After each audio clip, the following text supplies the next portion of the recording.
तो जैसे कि देख पा रहे हो फ्रेंड, ये है टाइमिंग चेन टेंशनर, यानी कि बजाज सिटी 100 पलेटिना का, बॉक्सर का और कैलीबर का ये टाइमिंग चेन एडजस्टर और टेंशनर भी कहते हैं इसको। टेंशनर वैसे कि इंग्लिश में नाम है, मैं ये कह रहा हूँ।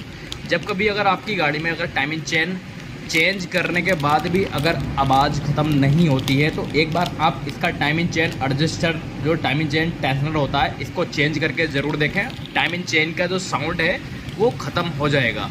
मैक्सिमम ऐसा कई गाड़ियों में होता है जो टाइमिंग चेन चेंज करने के बाद भी हल्की हल्की आवाज़ आती रहती है, टिक टिक टिक टिक साउंड की। तो आप इसका टाइमिंग चेन एडजस्टर चेंज करके ज़रूर देखें एक बार। और ये जो है टाइमिंग चेन एडजस्टर आप देख रहे हो, इसका प्राइस है 130 रुपये। इसका प्राइस है स्टार्ट कंपनी का ये टाइमिंग चेन टेंशनर है फ्रेंड। तो ठीक है फ्रेंड, याद रखना इस बात को, यानी कि कभी इंजन साउंड प्रॉब्लम हो, इंजन नॉइज़ की प्रॉब्लम हो टाइमिंग चेन की तरफ से, तो आप ये ट्रिक ज़रूर आजमा के देखना। ओके फ्रेंड, फिर मिलता हूँ नई वीडियो के साथ।